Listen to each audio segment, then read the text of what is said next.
बार जोर से बोलना पड़ेगा। सही बात है ना कि बैंक में जो पैसा है वो हमारा समय पे काम आए ना आए ये कोई सच नहीं है। बाकी हमारे किए हुए कर्म ये हमारे साथ जरूर जाएंगे, ये अटल सत्य है। तो हमें केवल दिन प्रतिदिन दिन निकलने पे और शाम को दिन, जब तक शाम दिन छिपता है, हमें प्रभु से ये अनुकंपा करनी है। परम पिता परमेश्वर ये हमें आज का दिन दिया है, बड़ा आनंद में जीना है। देखो सबसे बड़ी बात ये है, हम सब लोग बहुत अच्छे, कोई ना कोई हमारा कर्म इतना अच्छा है कि जो हम सब यहाँ बैठे। हाँ जी या ना जी, बताते रहे। क्यों? क्योंकि सबसे बड़ी बात यह है, कोई जीव ऐसा है कहीं जेल में बंद है, कोई जीव ऐसा बीमार है, कोई जीव ऐसा कभी कोई कहीं है। बाकी हमारे पास प्रभु की अनुकंपा है जो हम सब एक साथ बैठे हुए हैं, इसलिए हमारा बैंक बैलेंस भी अच्छा है। तो एक बार जोर से बोलना पड़ेगा राधे। तो आज कथा में प्रवेश करते हैं कि पार्वती जी द्वारा गणेश जी की उत्पत्ति किस प्रकार से हुई।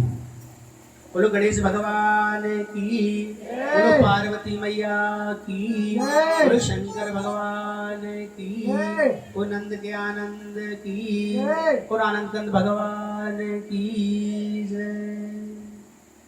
सूत जी कहते हैं कि कार्तिकेय के उत्तम चरित्र को सुनकर नारद जी बहुत प्रसन्न हो जाते हैं और बोले कि हे विधाता, आप उस ज्ञान के अथाह सागर हैं, आप करुणा निधि हैं। भगवान शिव के विषय में सब कुछ तो जानते हैं। आपने अपने शिव पुत्र स्वामी कार्तिकेय का अमृतमय चरित्र को सुनकर मुझ पर बड़ी कृपा की है। भगवान, आप मैं उस विघ्नकारी विनाशक श्री गणेश के विषय में चाहता हूँ। उनके दिव्य चरित्र, उनकी उत्पत्ति और उनका विषय सविस्तार मुझे बताइए, मैं कृतार्थ हो जाऊंगा। मुनि श्रेष्ठ नारद जी ने ये उत्तम वचन सुनकर ब्रह्मा जी हर्ष पूर्वक बोले कि नारद, गणेश जी की जो उत्पत्ति की कथा है मैं तुम्हें सुनाता हूँ। तुम्हारी प्रसन्नता के लिए तुम्हें उनके जन्म के विषय में बताता हूँ।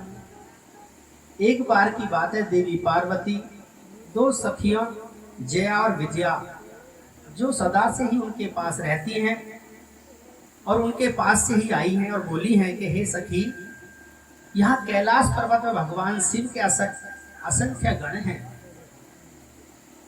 वे सदा भगवान शिव की आज्ञा की प्रसन्नता से पालन करते हैं। सदा भगवान शिव भी उनकी आज्ञा को ही सर्वोपरि मानते हैं। इसलिए आपको कोई भी ऐसा या किसी या विशेष ऐसे गण की रचना करनी चाहिए जिसके लिए आपकी आज्ञा सर्वोच्च हो, वह किसी अन्य के सामने नहीं झुके। अपनी सखियों की बात पार्वती को एक बार और अच्छी लगी, परंतु अगले ही पर बोली कि भला मुझे मेरे पति में क्या भेद है, हम दोनों एक ही हैं। सभी शिवगण मुझसे और सदाशिव में कोई अंतर नहीं है। वह दोनों की आज्ञा का पालन करते सदाशिव के पास गई। पार्वती जी ने यह वचन सुनकर उनकी सखियां आगे कुछ नहीं बोली, वहां से चली गई। एक दिन की बात है, देवी पार्वती अपने कक्ष में स्नान कर रही थी। वे नंदी और द्वारपाल बनाकर द्वार पर बैठा गई। तभी कक्ष में भगवान शिव का प्रवेश हो गया और नंदी अपने अपराध आराध्य शिव को अंदर आने से रोक न पाए। देवी पार्वती को उस समय बड़ी लज्जा महसूस हुई। इस घटना के उपरांत पार्वती को अपनी सखियों द्वारा दिए गए सुझाव का स्मरण हुआ। उन्होंने सोचा कि मेरा कोई ऐसा सेवक होता जो कार्य कुशल मेरी आज्ञा का सदैव पालन करता, अपने कर्तव्य से कभी भी विचलित नहीं होता। विचार करके उन्होंने अपने शरीर में मैल से शुद्ध लक्षणों से युक्त उत्तम बालक की रचना की। पार्वती जी ने जो अपने शरीर से महल बना, उससे वृद्ध बच्चे बालक की उत्पत्ति हुई। वह बालक शोभा संपन्न, महाबली, पराक्रमी और सुंदर था। पार्वती जी ने उसे सुंदर वस्त्र आभूषण विभूषित करके अनेक आशीर्वाद दिए। पार्वती ने कहा कि तुम मेरे पुत्र हो और तुम्हारा नाम गणेश है। पार्वती जी के यह वचन सुनकर तेजस्वी बालक गणेश बोला, हे माता, हे जननी, आज आप मुझे इस जगत में उत्पन्न किया है, आज से मैं आपका पुत्र हूँ, मैं आपको बारंबार नमस्कार करता हूँ, मेरे लिए अब क्या कार्य आप मुझे बताइए, मैं अवश्य ही उसे पूरा करूंगा। तब देवी पार्वती बोली कि हे गणेश पुत्र, आज से तुम मेरे द्वारपाल बन जाओ। मेरी यहाँ आज्ञा है कि मेरे महल में कोई भी मेरी अनुमति के बिना प्रविष्ट नहीं होना चाहिए। कोई कितना ही हट क्यों ना करे, तुम उसके अंदर नहीं आने देना। यह कहकर पार्वती ने एक छड़ी गणेश जी के हाथ में पकड़ा दी। प्रेम पूर्वक उनके मुख चूमकर आनंद स्नान के लिए चली गई। गणेश सजगता से हाथ में छड़ी लेकर महल के द्वार पर पहरा देने लगे।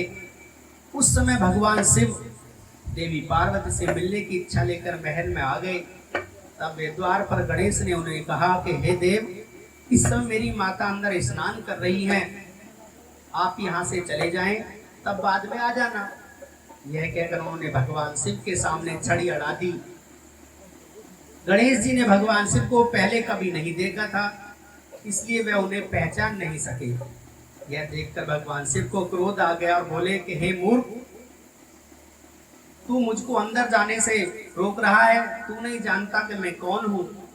मैं सदा शिव हूँ, मैं पार्वती का पति हूँ और आपके ही घर में जा रहा हूँ। यह कहकर जैसे ही भगवान शिव आगे बढ़े तो गणेश जी ने उस पर छड़ी से प्रहार कर दिया। यह देखकर भगवान शिव को क्रोध आ गया। उन्होंने अपने गणों को गणेश को वहां से हटाने के लिए आज्ञा दी और स्वयं शंकर भगवान बाहर खड़े हो गए। तो शिव गणों का गणेश से विवाद, शंकर भगवान के जो गण हैं वो गणेश जी से विवाद कर रहे हैं। तो ब्रह्मा जी बोले कि हे नारद, शिवगण अपने प्रभु भगवान शिव की आज्ञा पाकर द्वार पर पहुंचे। द्वारपाल बने श्री गणेश को वहां से हट जाने के लिए कहा, परंतु जब गणेश ने हट से साफ इनकार कर दिया तो शिव गणों को डांट फटकार कर वे गणेश से लड़ने लगे और बोले कि हे मूर्ख बालक, अगर तू अपने प्राणों की रक्षा करना चाहता है तो अभी इस वक्त महल के द्वार को छोड़कर यहाँ से चला जा, अन्यथा दंड पाने के लिए तैयार हो। यह देखकर गणेश जी को क्रोध आ गया। कठोरता पूर्वक शिवगण बोले कि तुम इसी समय यहाँ से दूर चले जाओ, वरना मेरे क्रोध को भुगतने के लिए तैयार हो जाओ। गणेश जी की बातें सुनकर शिवगण हंसने लगे। फिर द्वारपाल भी श्री गणेश को डांटते हुए बोले कि मूर्ख, हम भगवान शिव के गण हैं और उनकी आज्ञा से ही तुम्हें यहाँ से हटाने के लिए कह रहे हैं। अब तुम क्या बालक को समझकर हम तुम्हें छोड़ दें, और परंतु तुम तो बहुत ही हठी बालक हो जो मानने को बिल्कुल भी तैयार नहीं हो। अभी भी कह रहे हैं कि शीघ्र ही यहाँ से हट जाओ, अन्यथा मार दिए जाओगे। शिवगणों के इन वचनों को सुनकर गणेश जी अत्यंत क्रोधित हो गए। उन्होंने शिवगणों को डांटा और धमका कर वहां से भगा दिया। उन्होंने इस प्रकार डांटने से शिवगण भयभीत हो गए।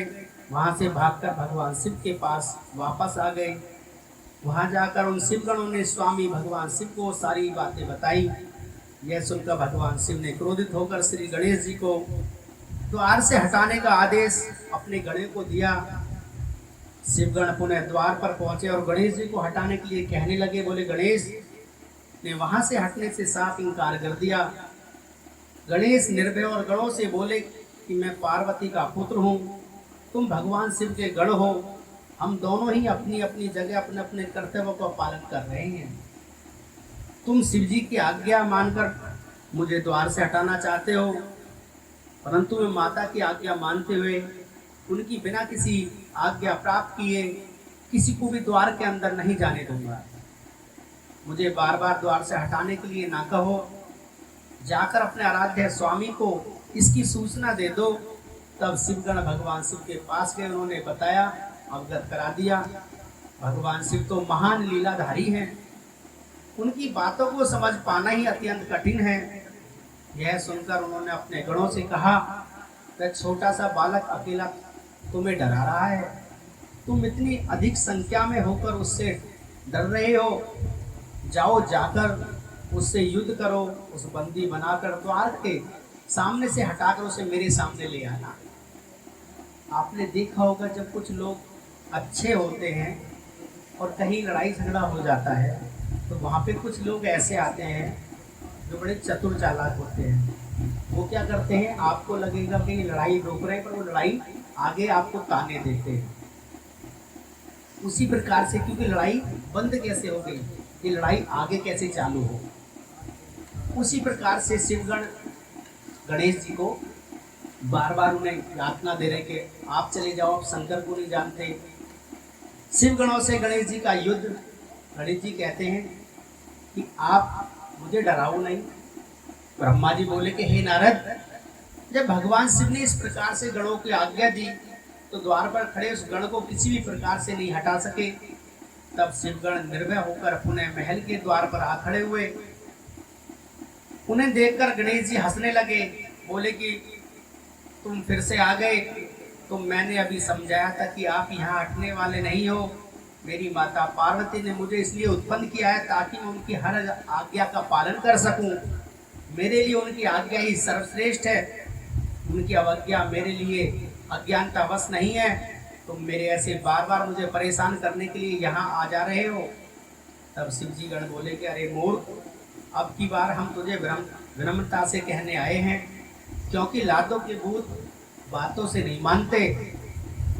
अब हम तुम्हें तुम्हारी दृष्टा के लिए दंड देने के लिए आए हैं। यह कहकर शिवगण जो भी विभिन्न प्रकार के आयुधों से विभूषित गणेश पर टूट पड़े और गणेश को शिवगणों से बहुत भयानक युद्ध होने लगा। परंतु गणेश के साहस को पराक्रम देखते हुए शिवगणों के होश उड़ गए। शिव जी का कोई भी गण गणेश को परास्त नहीं कर सका। वहां से भागे, विवश कर दिया। उन्हें महल के द्वार पर डटकर खड़े हो गए। तब सब शिवगण घायल हो गए और अब घायल अवस्था में शिव जी के पास पहुंचे।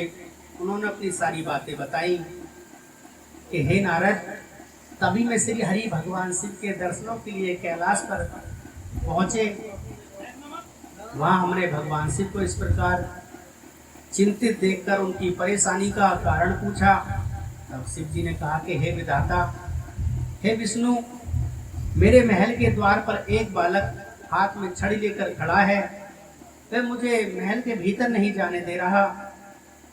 अतः मैं यहाँ खड़ा हूँ। उसने मेरे गणों को भी मार पीट कर वहां से भगा दिया। ब्रह्मा जी, आप जाकर उस बालक को समझाइए।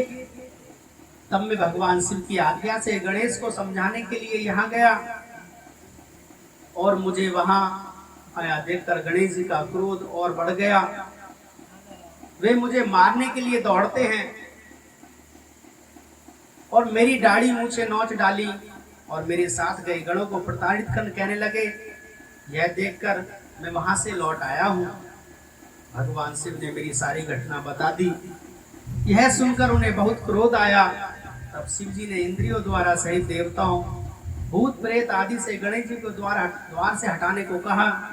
तो छोटे से बालक ने देवताओं की विशाल सेना को छक्के छुड़ा दिए।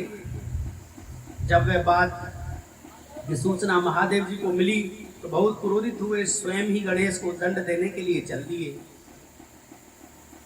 तो ब्रह्मा जी कहते कि हे मुनि श्रेष्ठ, इस प्रकार सभी शिवगण, देवता और भूत प्रेत बालक द्वारा परास्त हो गए। तब स्वयं भगवान शिव उस बालक को दंड देने के लिए चल दिए। वहां गणेश ने अपनी माता के चरणों का स्मरण करा, भगवान शिव से युद्ध करना आरंभ कर दिया।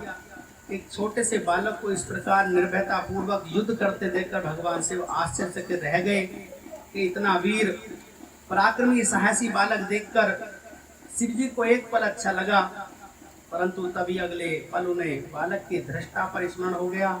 इस बालक ने उस प्रिय भक्तों को गणों सहित देवराज इंद्र भी मुझसे प्रताड़ित किया है। भगवान शिव क्रोध के वशीभूत होकर गणेश जी से युद्ध करने लगे और उन्होंने अपने हाथ में धनुष उठा लिया। भगवान शिव इस प्रकार से निष्कपट आते देखकर गणेश जी अपनी माता पार्वती का स्मरण कर भगवान शिव पर अपनी शक्ति का प्रहार कर दिया गणेश जी के प्रहार से शिव जी का हाथ धनुष टूट गया।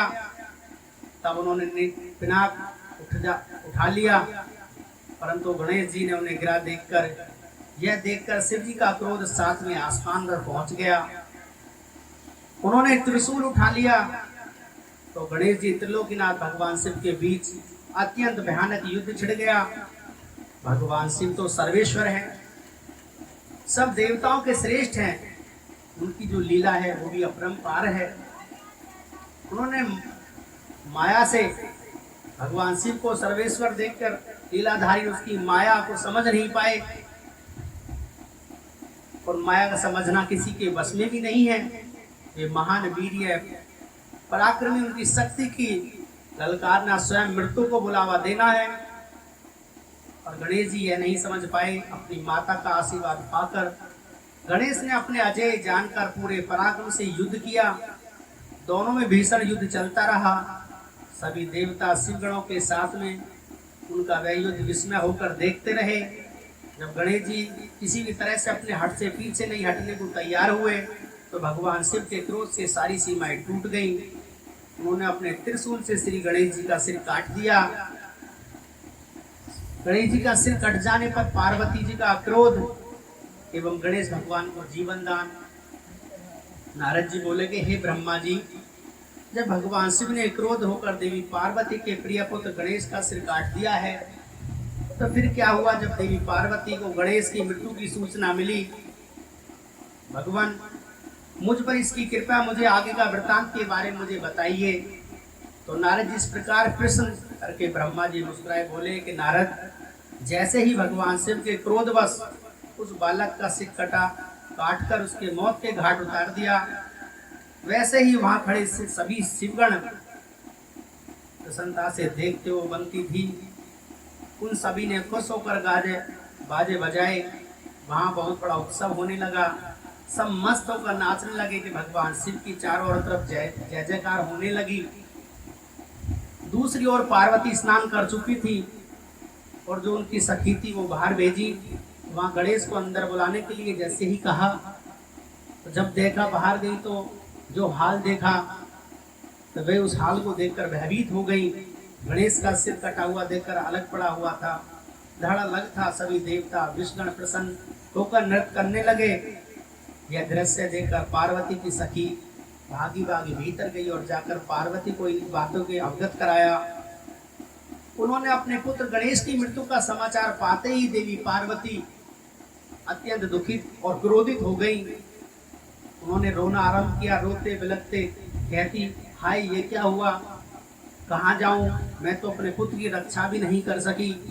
सब देवता और शिवगणों के मिलकर मेरे प्यारे पुत्र मौत के घाट उतार दिया। अब मैं भी अपने पुत्र का संहार करने वाले विनाश कर रही हूँ। मैं प्रलय मचा दूंगी। यह कहकर उन्होंने 100,000 शक्तियों की रचना कर दी। माता पार्वती अपने पुत्र गणेश का विच्छेद शरीर देखकर उस दुख को सहन न कर सकी और देखते ही देव मां जगदम्बा का विशाल सेना इकट्ठी हो गई। वे शक्तियां प्रकट होते ही हाथ जोड़कर पार्वती को प्रणाम कर बोली कि माता, हे देवी, हम सबको इस प्रकार करने का क्या करती हो, बोलो और हमें आज्ञा दीजिए।